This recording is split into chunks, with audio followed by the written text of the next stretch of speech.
Le diplomate parle de celui qui l'envoie là-bas. Nous sommes au Gabon. Un ambassadeur du Gabon en France, non, il ne va pas parler de sa vie là-bas. Hein. Ça, c'est un faux ambassadeur. Très bien.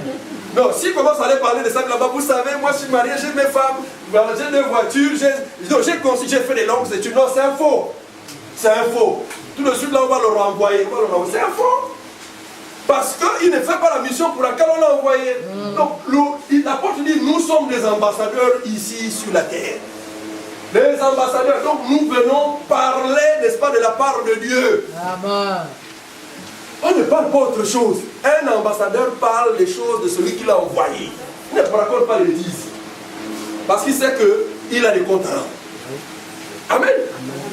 Donc nous faisons fonction d'ambassadeur, comme si Dieu exhortait par nous. Et vous savez que dans un pays où l'ambassadeur exerce justement ses fonctions d'ambassadeur, et que dans ce pays, s'il surgit, n'est-ce pas, la guerre dans ce pays, et les ressortissants du pays dans lequel l'ambassadeur a été envoyé, c'est-à-dire par exemple si au Gabon, ici l'ambassadeur du Gabon en France, il y a des Gabonais qui sont là-bas. S'il y a la guerre en France, vous savez, les ressortissants, c'est-à-dire les Gabonais là, viennent seulement à l'ambassade.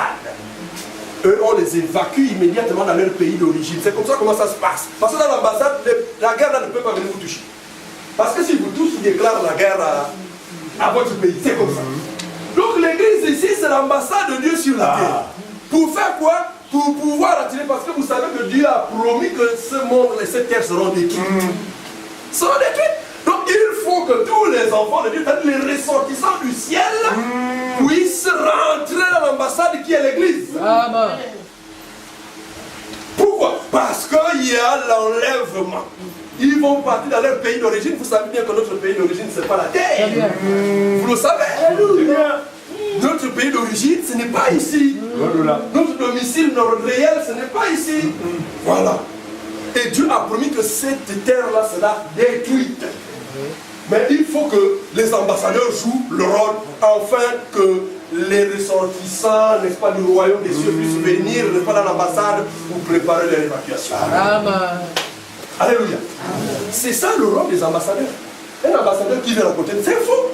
Et on les voit là tous, machin, quand ils arrivent, les femmes enlèvent le foulard pour venir essuyer leurs chaussures. Ils ne peuvent pas reprendre ça. Il se contemple, il est content dans ce genre d'actions. Voilà, il se réjouit. Il se réjouit. C'est un faux. C'est un faux ministre. Donc le pasteur, le docteur ou encore le prophète ne sont pas les médiateurs. Ce ne sont que des simples ministres. Et vous savez bien qu'un ministre, parce que depuis même dans l'ombre là-bas, c'est un esclave. C'est un esclave. Un serviteur. C'est pas sa volonté. Un esclave. Et depuis dans l'ombre, vous allez remarquer que nous avons dit qu'ils avaient des manquements, même étant souverains sacrificateurs. Donc, et ici, dans la Nouvelle Alliance, les 5 ministères sont là pour jouer le rôle comme cela a été dit.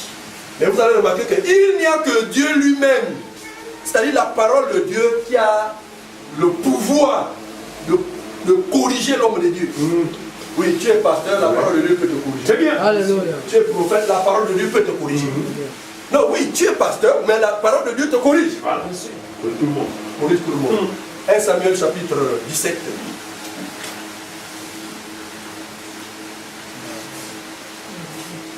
1 Samuel...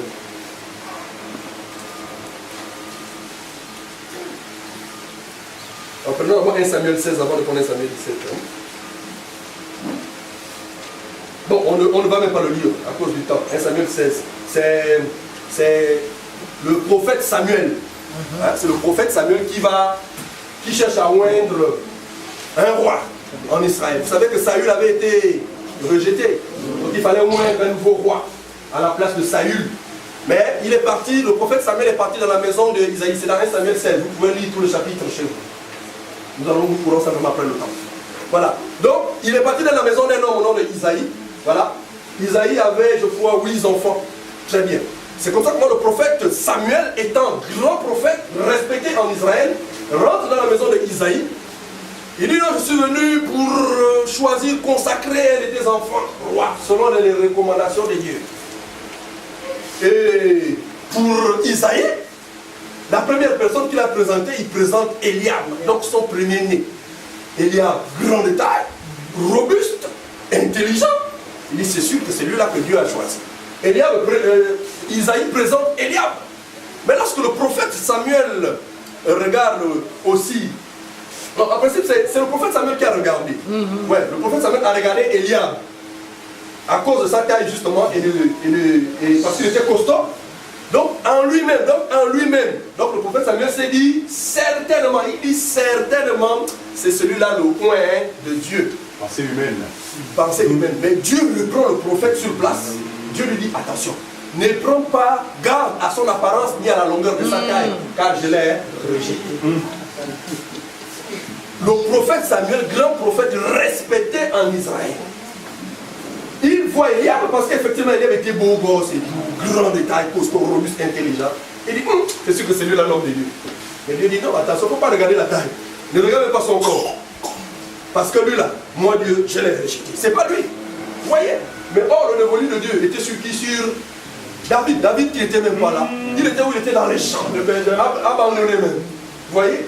Il est insignifiant. Insignifiant. Les choses de Dieu, c'est comme ça, toujours dans la simplicité. Donc, Dieu ne voit pas comme les hommes voient. C'est pourquoi Dieu dit que non, Dieu ne regarde pas ce qui frappe les yeux, mais il regarde le cœur. Voilà. Donc, la parole de Dieu est là pour corriger l'homme de Dieu. Il faut que ça soit clair. Donc, suivons sur Jean chapitre 14. Oui, Jean chapitre 14. On était au verset 17. Oui, allons-y rapidement. L'esprit de vérité que le monde ne peut recevoir. L'esprit de vérité que le monde ne peut recevoir. Parce qu'il ne le voit point. Parce que il ne le voit pas. Donc le monde ne peut pas avoir l'esprit de vérité. Donc le Saint-Esprit, le monde ne peut pas l'avoir. Parce qu'il ne le voit pas. Eux, pour eux, ils veulent voir quelque chose de physique. Mais donc ils ne peuvent pas l'avoir. Oui, frère, continue. Il ne le connaît point. Ils ne peuvent même pas le connaître. Mais vous le connaissez. Maintenant, vous le connaissez. Car il demeure avec vous. Parce qu'il demeure avec vous. Et il sera en vous. Et il sera en vous. Il demeure avec vous et il sera en vous. C'est pourquoi nous le connaissons. Amen. C'est pourquoi nous le connaissons. Si nous savons que nous le connaissons, donc il est en nous, nous sommes en lui, bien aimé dans le Seigneur, on n'a pas besoin d'un individu qui va encore nous amener vers du moment où nous savons que nous on est en lui, lui là, on n'a pas besoin de qui? Ça veut dire que nous sommes ignorants. Très bien. C'est pourquoi il est le médiateur d'un seul. C'est pourquoi il est le médiateur d'un seul. Et dans Jean 14, là-bas, il a dit quoi? Nul ne peut venir à moi si le Père ne l'a dit. Nul ne vient à moi si le Père ne l'a dit.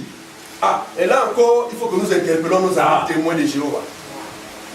Il faut que nous les interpellons. Oui, très bien. Qui disent que, oh, voilà, Jésus-Christ, ils remettent la divinité de notre Seigneur Jésus En cause. en cause. Ici, dans le passage des Jean, on peut le lire rapidement, s'il vous plaît. Jean 14, je pense. Nul ne vient à moi. Oui, Jean 14, 6. Jean 6. Jean 14, 6. Là où il dit, oui, là où il dit, nul ne vient à moi sans passer par le Père. C'est ça, 6. Ah bon? Jean chapitre 6. Non, c'est pas là. Allez-y. Jean 14, 6. Oui. Il a dit. Très bien. Jésus lui dit. Jésus lui dit. Je suis le chemin, la vérité et la vie. Très bien. Nul ne vient au Père que par moi. Jésus-Christ lui dit, je suis le chemin, la vérité et la vie. Amen. Nul ne vient au Père que par moi. Alléluia. lorsque nous écoutons le langage du Seigneur, on se demande est-ce que le Seigneur a fait l'école. Parce qu'en principe, quand tu veux conjuguer ces verbes, on ne dit pas ça comme ça. Là, il s'est trompé. Il dit nul ne vient au Père. Non, quand tu as envie d'indiquer quelqu'un, on dit nul ne va. Voilà. On ne dit pas nul ne vient. Ça veut dire qu'il parle de lui-même. Il dit nul ne vient au Père que par moi. Jésus, c'est lui qui est Dieu. Alléluia. Nul ne vient. Et si tu veux montrer quelqu'un, pourquoi tu vas dire nul ne vient? Tu dois dire nul ne va. Mais il dit nul ne vient. Non, c'est le il parle le bon français. Il ne s'est pas trompé. Il parle le bon français. Mais ils sont venus l'interroger. Comment connaît-il les Écritures, lui qui n'a point étudié? Mais c'est lui qui a créé toute chose. Donc, ce qu'il lui dit, vous allez penser qu'il a mal parlé. Non, il a bien parlé, frère. C'est lui qui a créé toute chose. Il dit nul ne vient à moi sans passer, lui ne vient au Père. Donc c'est lui. Jésus-Christ, il est Dieu. Oui, frère, continue. C'est bon? Oui. Donc on revient dans le passage, voilà. Donc, l'esprit de vérité que le monde ne peut recevoir parce qu'il ne le voit point et ne le connaît point. Il demeure avec vous, il sera en vous. Je ne vous laisserai pas orphelin. Je viendrai à vous. Encore un peu de temps. Vous voyez que le Seigneur nous fait la promesse. Il dit, je ne vous laisserai pas orphelin. Je ne vous laisserai pas orphelin, mais je viendrai à vous. Ce n'est pas toi qui as dit que non, tu veux aller vers le Seigneur. Non, c'est lui qui dit, je viendrai à toi. Je viendrai à vous. Il ne s'agit pas ici de qui va accepter le Seigneur. Les gens vont lever les mains. Non, ça n'existe pas. Lui-même, il dit, je viendrai à vous. C'est lui qui vient vers. Ce n'est pas toi de dire, non, moi je vais servir Dieu. Est-ce que lui t'a demandé de le servir? Ce sont des bonnes motivations. Est-ce que c'est lui qui t'a dit de le servir? Parce que c'est lui qui vient vers. Il dit, n'est-ce pas moi qui vous ai choisi? Mais un parmi vous est un démon. Il dit, c'est moi qui appelle un homme d'une terre lointaine. Donc, il ne s'agit pas qui veut devenir l'enfant de Dieu, bien qui va accepter Christ. Les gens lèvent les mains. Non, ça c'est de l'ignorance totale. Du cinéma. Après, les gens commencent à réciter, machin, tout ça là. Ce sont des faux ministres qui travaillent comme ça. C'est des faux ministres qui sont ignorants, ils ne connaissent rien, ils sont étrangers à la vie de Dieu. C'est pourquoi ils amènent des choses qui ne relèvent aucunement de la volonté de Dieu. Ça n'a jamais existé comme ça. Où on dit non, qui va accepter? Non, c'est Dieu lui-même qui décide de faire grâce à qui il veut. Frère. S'il dit que c'est toi, c'est toi. Peu importe ce que tu vas faire, c'est toi, c'est toi. Ce n'est pas vous qui m'avez choisi. Ce n'est pas vous. Après, il dit répète après moi. Après, il dit répétez après moi. Vous voyez? C'est comme si c'est maintenant lui qui te rend disciple. En fait, il les rend leurs propres disciples. C'est pourquoi il dit répète après moi. Et ces personnes sont obligées de s'attacher à eux. Voilà. Parce qu'ils répètent leurs paroles. Répète après moi. Dis ceci. Il aussi répète, il répète. Voilà, là c'est fini, tu as accepté. Donc la personne ignorante se dit que j'ai accepté Dieu par le canal de l'homme des dieux là. C'est lui qui m'a fait accepter Jésus. Quelle ignorance! C'est lui qui m'a fait accepter Jésus. Quelle aberration! Ça n'a jamais existé. Ça n'existe pas. On ne parlerait pas de grâce. Voilà. Sinon, on ne parlerait pas de grâce. Il dit moi-même, je viendrai à vous. C'est pourquoi, bien aimé dans le Seigneur, on doit justement toujours nous appuyer sur la personne de Jésus. Toujours nous appuyer sur la personne de Jésus. Et vous allez voir, vous allez avoir les sentiments qu'avait le Seigneur Jésus. Vous allez manifester parce que les chiens ne font pas des chats. Vous avez reçu l'esprit de qui? Mais l'esprit de Jésus, non? N'était-il pas humble? Mais regardez le contraste qui existe avec ces soi-disant ministres qui sont orgueilleux aujourd'hui. Ça prouve qu'ils n'ont pas la sémence. Ce ne sont pas les enfants de Dieu. Parce qu'ils n'ont pas les caractéristiques, n'est-ce pas, de Dieu en eux. Amen. Non, chers frères, je vous assure, Dieu connaît ce qui lui appartient. Amen. Il connaît ce qui lui appartient. On a fini? C'est bon? Prenons 1 Samuel 17, verset 34. Ici, c'est pour confirmer que celui qui a reçu effectivement la grâce de Dieu, je vous assure, ne recherche aucunement qu'il soit adulé encore encensé par les hommes. Mais il va toujours glorifier Dieu et mettre Dieu toujours en évidence. C'est ça la preuve, hein, du véritable ministre. C'est ça la preuve du véritable ministre. C'est pourquoi c'est des choses qui ne se cachent pas. C'est des choses qui ne se cachent pas. Donc, pour savoir que ça c'est un faux, chers frères et sœurs, chers internautes, il n'y a pas 36 solutions. Regardez si c'est un orgueilleux, c'est-à-dire tout ce qu'il fait ne tourne qu'autour de lui, tout est centralisé par lui. La caisse de la morgue là, c'est sa fille qui garde ou sa femme. Lui-même, il est au contrôle de tout ce qui se fait. C'est un faux. C'est un faux. Et ils sont beaucoup. L'apôtre Paul nous en parle, le Seigneur nous arrête. Voilà. Ils sont là à la recherche de leur propre foi. Ils font le culte de la personnalité. Quelqu'un se lève de nulle part et dit c'est moi qui suis le prophète du temps. Ou le prophète des nations. Mais ça c'est de la prétention, de l'aberration. Mais ça c'était au temps de la loi, frère. On est plus au temps de la loi où il y avait un seul prophète qui était le canal, qui était la passerelle entre Dieu et les hommes. Les temps ont changé. Soyons sérieux. Les temps ont changé. Mais vous allez remarquer que le souverain sacrificateur, c'est-à-dire la passerelle dans la loi là-bas, mais on venait lui payer les dîmes, mais il faut lire. Lisez. On lui payait, on lui apportait les dîmes. C'est des gars vraiment qui avaient de l'argent. Et voilà pourquoi vous voyez ces faux là. S'autoproclament prophète majeur. Parce qu'ils veulent qu'on les vienne et payer la dîme des dîmes. Ils sont riches, ces faux là. Ouais, ce sont des cupides. Eux, c'est l'argent qu'eux poursuivent. Voilà. Ils n'ont pas d'autre chose. Mais nous allons toujours restaurer la vérité. Amen. Parce que la vérité n'a pas de nom. En tant qu'Église, nous avons le devoir justement d'exposer les choses telles qu'elles doivent. Voilà.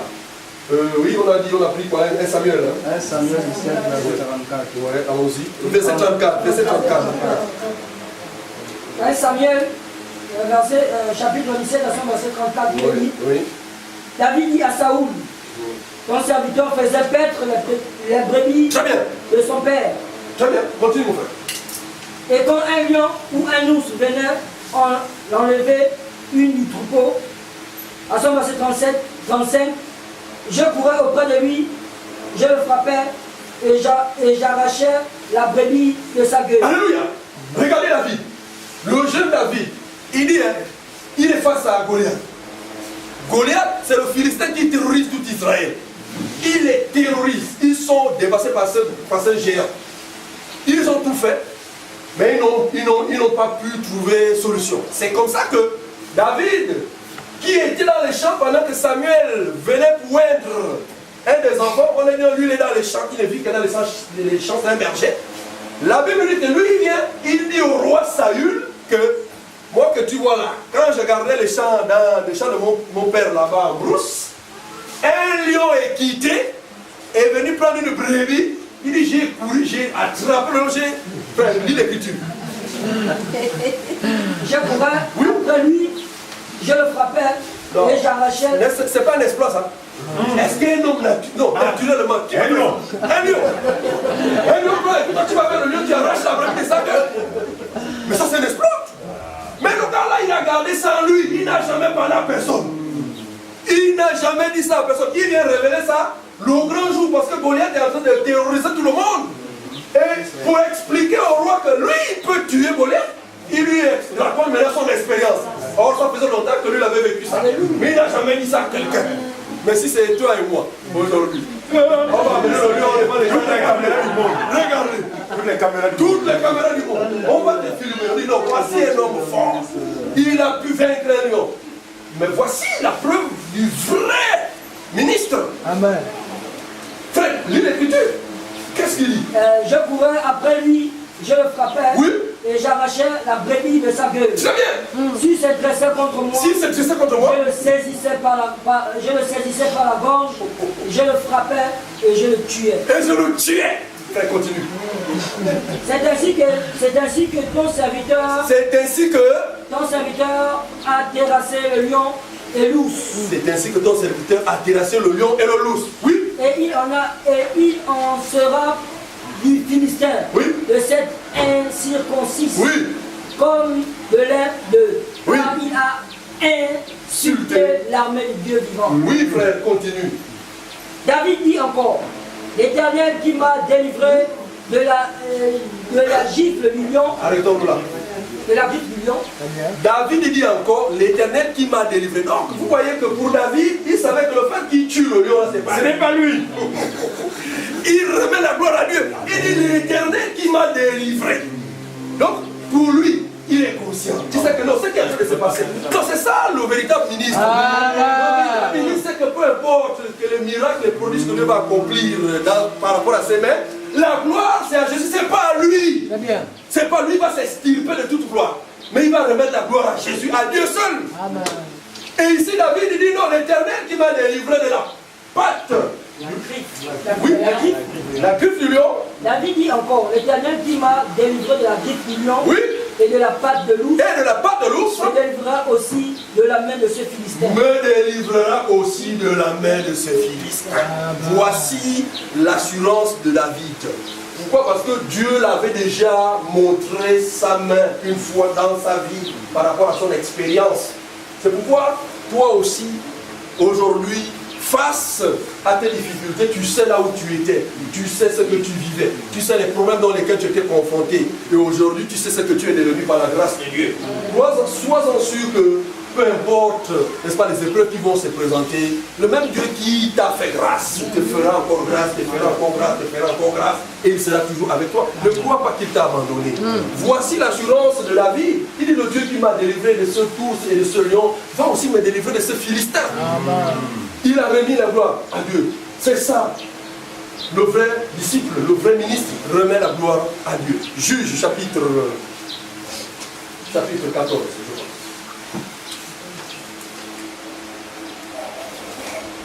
Juge chapitre 14.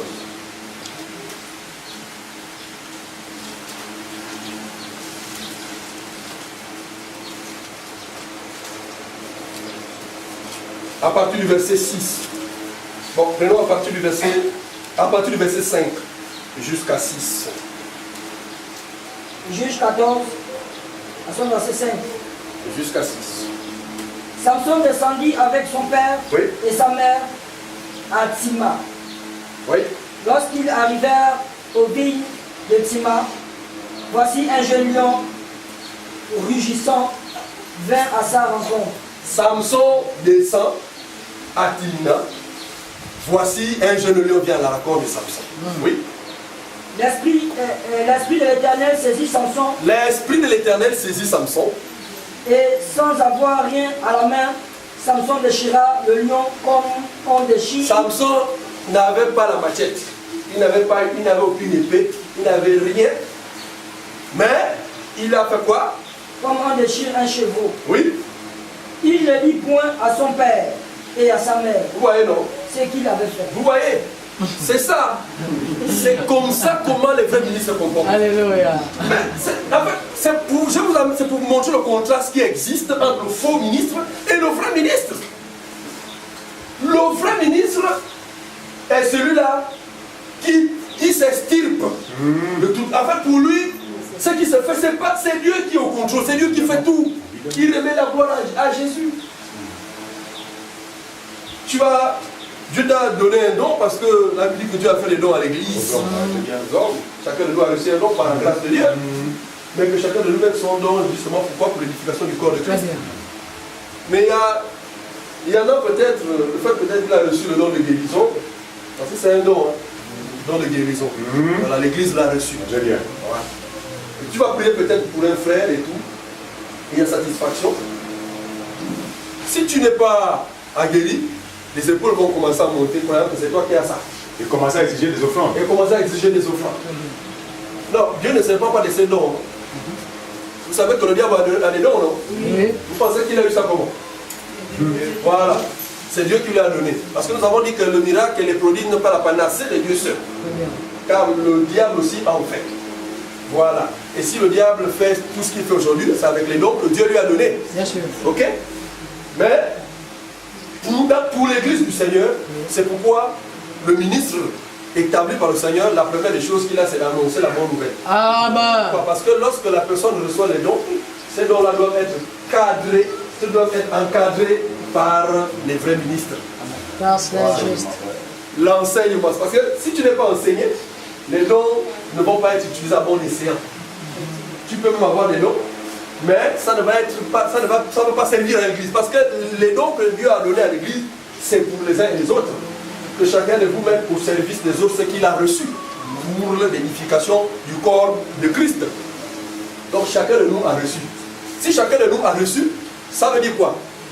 Il y a quelqu'un qui nous a donné. Oui. Il y a quelqu'un qui nous a donné, non? Très bien. Très bien, c'est Dieu qui nous a donné ces dons-là. Donc il existe, nous sommes donc frères et sœurs dans la foi. Amen.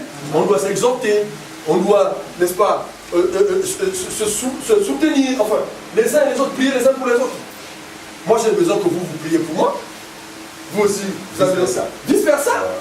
Se soutenir les uns et les autres. C'est pas que comme c'est moi le guide ou bien le ministre, eh bien c'est moi qui prie seulement pour vous. Et que je n'ai pas besoin de vous prier. Non.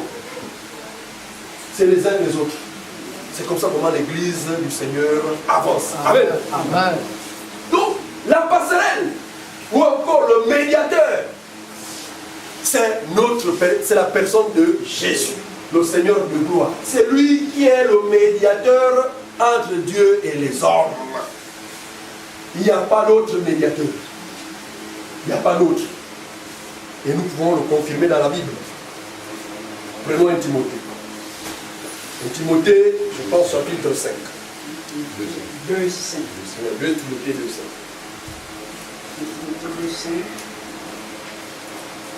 5. Donnez la page, il faut toujours donner la page pour les autres.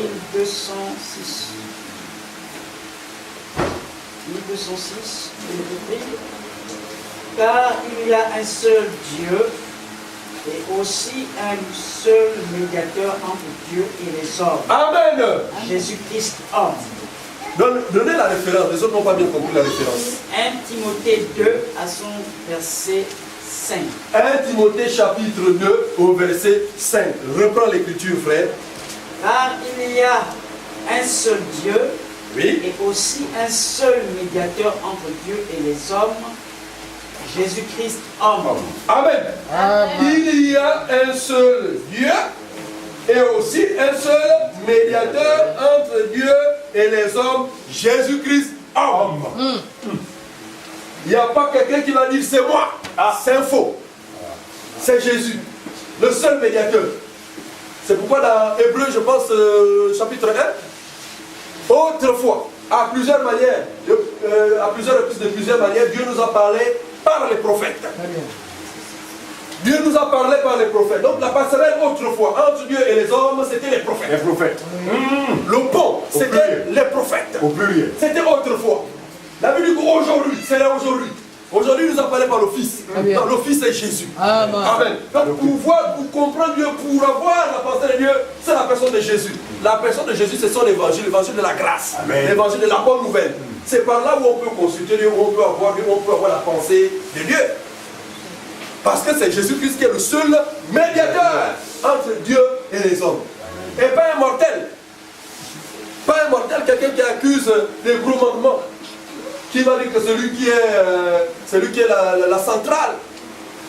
Ça n'existe pas. C'est pourquoi vous voyez, ils ont des présidents directeurs, des présidents fondateurs. C'est pour prendre une place au-dessus des autres. Secrétaires généraux. Secrétaires généraux. Vous voyez les titres comme ça. Ils ne sont même plus humbles. Eux, ils aiment la titrologie. Révérend. Bishop, archibishop, Caterpillar, il y a l'autre là. Général. Voilà. Vous voyez, mais attendez, chers frères et sœurs, l'apôtre Paul, nous lisons les épîtres de l'apôtre, il dit moi, appelé à être apôtre, moi Paul. L'apôtre dit moi Paul, appelé à être apôtre. Donc le nom vient même avant sa fonction. Mais regardez les effigies, bien regardez ces gars-là, et ils écrivent révérend archbishop. Donc il met d'abord la fonction avant de mettre même le nom. D'autres vont même jusqu'à se fâcher quand tu vous les appelez par leur nom. Moussavou. Non, m'appelle pas Moussavou. Je suis le révérend. Je suis le révérend. Tu auras des points avec Dieu. Vous voyez, c'est la mystification. Alléluia. C'est pour mystifier les gens.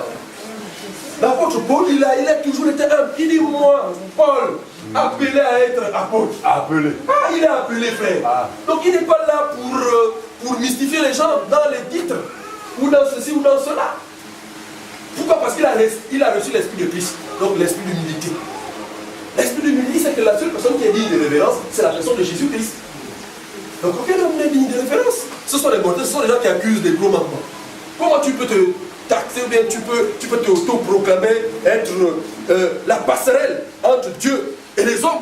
Ça veut dire pour considérer que les hommes doivent passer par toi. Mais on te regarde, quand on t'examine, on fait passer l'urine et le tumim sur toi, mais franchement, l'urine va beaucoup clignoter, mais parce que c'est grave. C'est grave. Et ils gardent les gens comme ça. Pourquoi? Parce que s'ils sont... C'est pourquoi vous voyez, ici c'est l'église, la main de Dieu. Là-bas c'est Le doigt de Dieu. le doigt de Dieu. L'autre c'est arrêter de souffrir. Et quand vous voyez comme ça là, vous voyez arrêter de souffrir, vous voyez la main de Dieu, vous voyez le doigt de Dieu. C'est-à-dire que chacun dit, moi je suis plus puissant que l'autre. L'autre dit non, moi je suis plus fort que l'autre. C'est pour dire que non, ne partez pas arrêter de souffrir, venez à la main de Dieu. Ah, on comprend qu'il y a une confusion. Finalement, qui est plus fort que qui? Il y a Dieu. Vous voyez un Dieu. Or, c'est Jésus qui doit faire sa propre publicité. Non, ne faites pas la publicité de Le Jésus. miracle instantané. Le miracle instantané. Laissez Jésus faire sa propre publicité. Ce sont il faut du marketing. Pour attirer simplement les gens vers eux. C'est ça le piège. C'est ça le piège. Comme vous voyez ces titres-là, ils ont des grands titres. Quand ils font des programmes, des grands programmes, tu vois, grands programmes de délivrance, de désenvoûtement, des ensorcellements.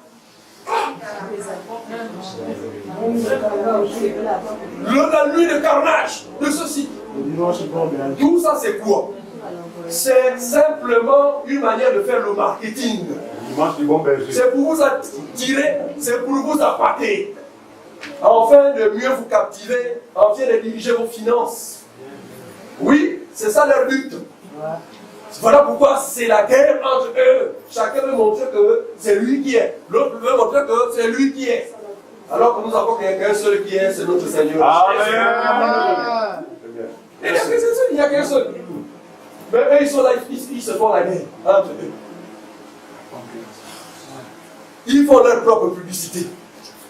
Jésus n'est plus au centre. C'est maintenant moi. Or, dans Galates chapitre 2, verset 20, la Bible est claire. En Christ, le moi est crucifié. L'apôtre Paul dit, ce n'est plus moi. Mon frère dit, c'est moi.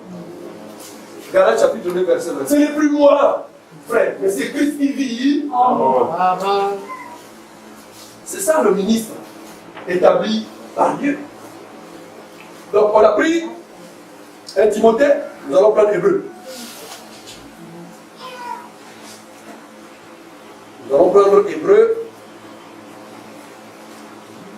Voilà. Hébreu 5. Voilà. Comment Hébreu, excusez-moi.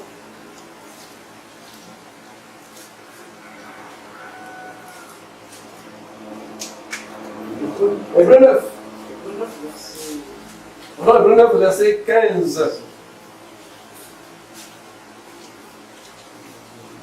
Hébreu chapitre 9, au verset 15. Hébreu chapitre 9, verset 15. Oui. Et c'est pour cela qu'il est le médiateur d'une nouvelle alliance, afin que la mort étant intervenue pour le rachat des transgressions commises sous la première alliance, ceux qui sont appelés reçoivent l'héritage éternel qui leur a été promis. Amen. Vous voyez comment c'est clair? C'est pourquoi il est quoi? C'est pourquoi, voilà, pour cela qu'il est le médiateur d'une nouvelle alliance, afin que la mort étant intervenue pour le rachat des transgressions commises sous la première alliance. C'est lui le médiateur. Frère, il n'y a pas d'autre. C'est lui le seul médiateur et le vrai médiateur. Amen. En dehors de lui, il n'y a personne d'autre. Nous croyons. Tous ceux qui veulent s'improviser, nous les démasquons et nous les exposons. Pour dire que ceux-là, ce sont des faux. Ceux qui se répandent. Amen. Hébreu 7 encore, ouais, maintenant Hébreu 7 aussi, à partir du verset 24. Maintenant à partir du verset 23. Donc, ouais, à partir du verset 22, Hébreu 7, verset 22, jusqu'à 24. Jésus est par cela même le garant d'une alliance plus excellente. Très bien. Et plus il y a eu des sacrificateurs. Jésus est par cela, oui, frère, d'abord, Jésus est par cela. Jésus est par Par cela cela, oui. même le garant d'une alliance plus excellente. Voilà. Jésus est le garant d'une alliance plus excellente. Est-ce que vous voyez? Garant. Pourquoi il est le garant? Pourquoi son alliance est plus excellente? Simplement parce que c'est une alliance éternelle. À perpétuité parfaite. Ce qui n'était pas, n'est-ce pas, de l'autre alliance, c'est-à-dire de l'ancienne alliance. Pourquoi aujourd'hui les gens veulent revenir dans cette alliance? Nous comprenons que pour la plupart, beaucoup, ce sont des cubiques. Voilà. Pour la plupart, beaucoup veulent être simplement être incontournables. C'est-à-dire être vus, être annulés, encensés, élevés parmi les hommes. C'est ça leur but. Parce que cette alliance, la Bible dit que c'est une alliance de condamnation imparfaite. Maintenant, ici, par cela, Jésus-Christ est le garant d'une alliance qui est quoi plus excellente. Oui, frère, continue. De plus il y a eu des sacrificateurs en grand nombre. Il y a eu des sacrificateurs en grand nombre. Parce que dans l'ancienne alliance, selon, n'est-ce pas, la tribu de Aaron et ses fils, c'est-à-dire quand un meurt, l'autre doit remplacer. C'était comme ça, comment ça se passait. Donc il y a eu, c'était un sacerdoce transmissible.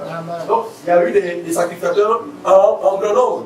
Parce qu'ils se succédaient dans la famille d'Aaron. C'est comme ça comment ça se passait. Oui, frère. Parce que la mort les Mais regardez, la mort les empêchait d'être permanents. Mais ceux-là qui se disent aujourd'hui que non, ils sont médiateurs.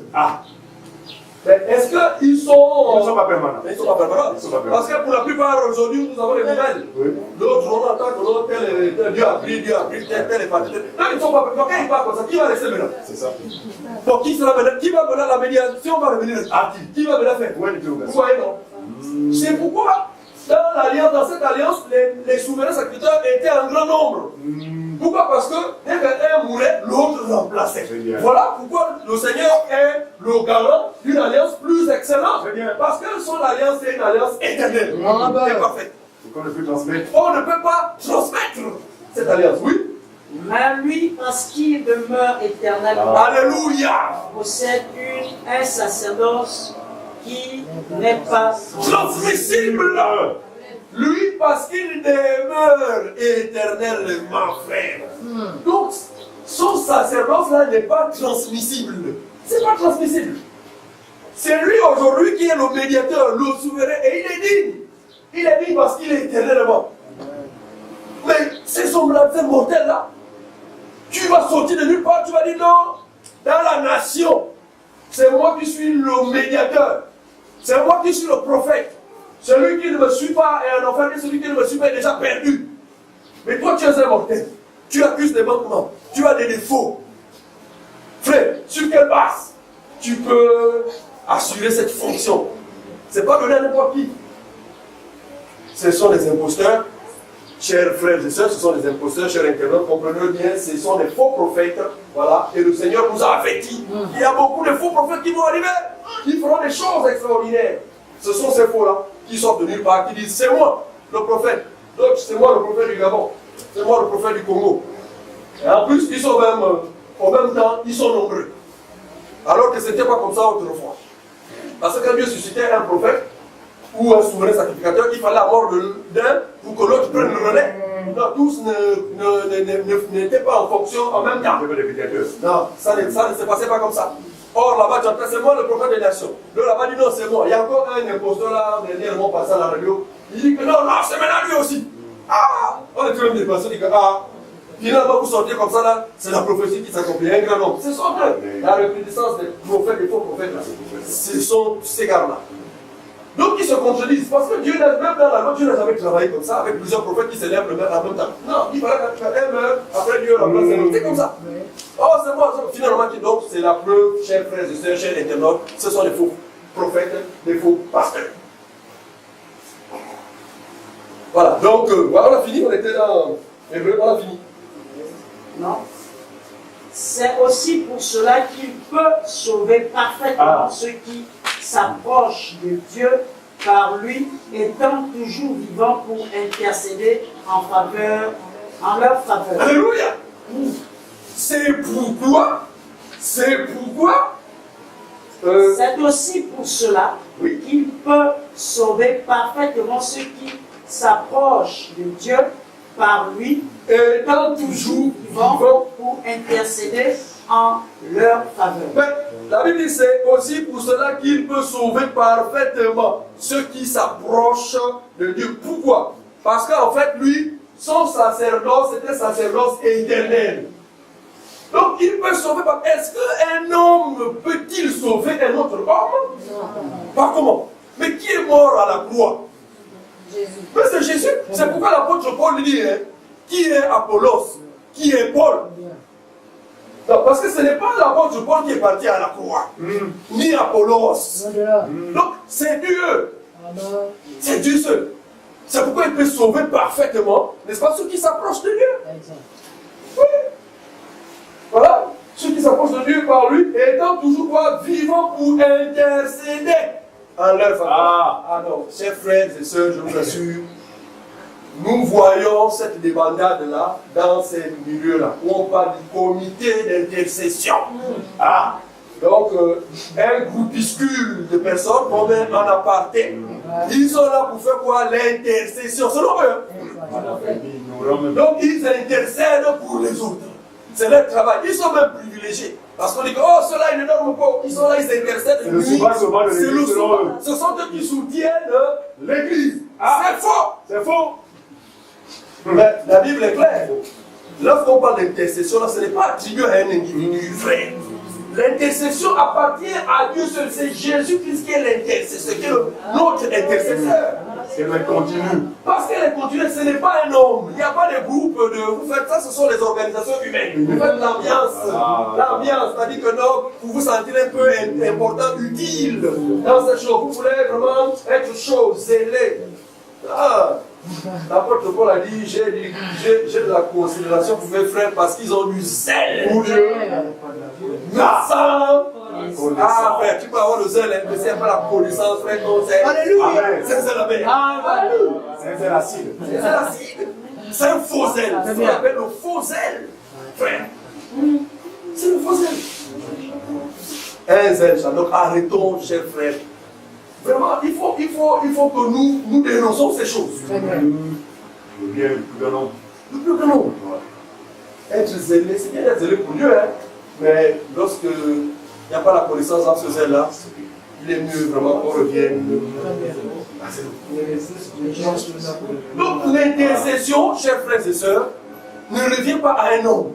Un homme peut prier pour un autre homme. Un homme peut prier pour son frère. Mais intercéder pour ne revient pas à l'homme. C'est pourquoi, dans, je crois, Romains chapitre 8, je pense au verset 27, la Bible dit à des fois même nous-mêmes dans nos prières, nous ne savons pas ce qu'il faut dire. Mais l'Esprit lui-même, par les soupirs inexprimables, intercède. Mais c'est quel esprit? Mais c'est quel esprit? Mais c'est l'Esprit de Dieu que nous avons reçu. Parce qu'il y a des moments dans ce que toi tu peux dire là, frère, on est limité. Nous sommes limités. Mais quand tu dors, tu n'es plus toi-même quand tu dors. Mais maintenant, comme tu as reçu l'Esprit de Christ, l'Esprit intercède maintenant pour toi. C'est pourquoi tu vois même les épreuves là, tu es vainqueur. Ne crois pas que tu es fort. Non, c'est l'Esprit là en fait qui t'amène toujours à la victoire grâce à son travail. Parce que l'Esprit là travaille dans la vie du croyant. Lui. Très bien. Sans cesse.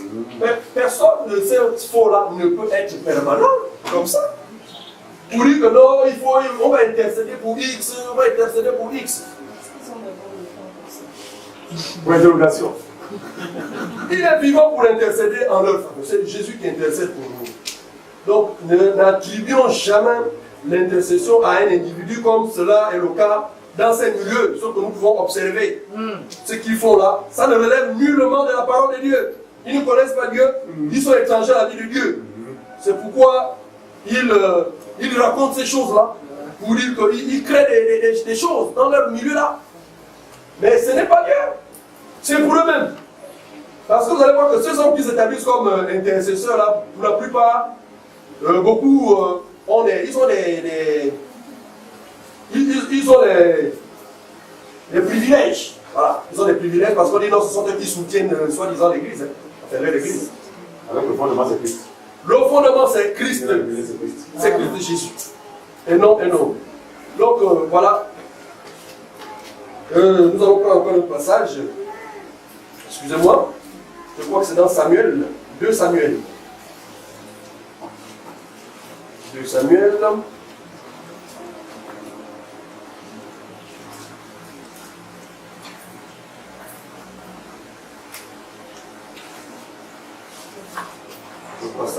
Le passage m'échappe. Bon. Voilà. Donc prenons un Samuel 15. À partir du verset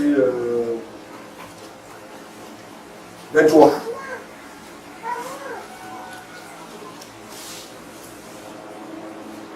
Un Samuel 15 à partir du verset 23. Un Samuel 15 à partir du verset 23. Oui. Car la désobéissance est aussi coupable de la divination. Et la résistance ne l'est pas moins que l'idolâtrie et les téraphines, puisque tu as rejeté la parole de l'Éternel, il te rejette aussi comme roi. La désobéissance est aussi coupable que la magie. Voilà. Donc la désobéissance, ce sont ceux qui amènent les doctrines, justement, qui ne relèvent pas pernicieuses. En fait, ils démontrent par là qu'en fait, ils désobéissent à Dieu. Donc ne voyons pas seulement ces astrologues-là, même eux. Ce sont des magiciens. Ce sont des magiciens. C'est la même chose en fait. Voilà, ils le démontrent justement par leurs actions. Voilà, ils le démontrent par leurs actions. Et 1 Timothée, là-bas dans la lettre de Paul à Timothée, où il dit que voilà, dans les derniers jours, voilà, il y aura des gens qui vont s'élever. En fait, c'est la même chose. Toujours pour interpeller pour dire que non, ces hommes-là sont toujours là. Mais la seule chose, c'est que ce qu'ils disent ne cadre pas avec la volonté de Dieu. Par conséquent, ce sont des faux ouvriers, des faux prophètes. Et je ne vois pas par quel moyen ils peuvent non seulement intercéder, mais ils peuvent être médiateurs. Voilà, ils ne peuvent pas être médiateurs. Donc c'est Satan, justement, qui est leur père. Et qui les amène effectivement à se comporter comme ça. Parce que vous savez que lui, il a toujours voulu être au devant. Voilà. Et ses fils se comportent aussi de la même manière. Donc le seul médiateur qu'il y a entre Dieu et les hommes, c'est la personne de Jésus-Christ, homme. 1 Timothée chapitre 5, comme nous l'avons lu, est clair, ça c'est pas pour tout commentaire. Voilà, 2, 5. 1 Timothée chapitre 2, verset 5. Et vous voyez que là-bas, leur but c'est quoi? C'est l'argent. Voilà pourquoi ils veulent être les bénis. Pour nous, par la grâce de Dieu, nous savons que peu importe ce que Dieu pourra opérer au travers de nos mains, mais la gloire reviendra toujours à Dieu. Amen. Et non à nous. Vraiment, voici en quelques mots ce que Dieu a mis dans nos cœurs et que vraiment nous partageons ce matin. Que Dieu bénisse sa parole. Amen. Amen.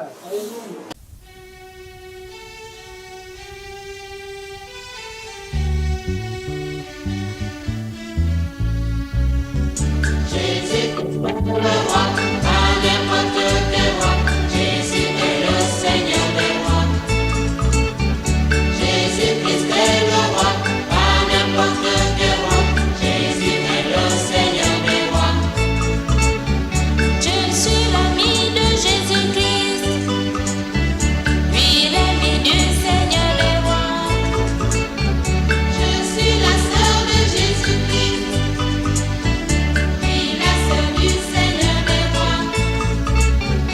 Je suis le frère de Jésus-Christ.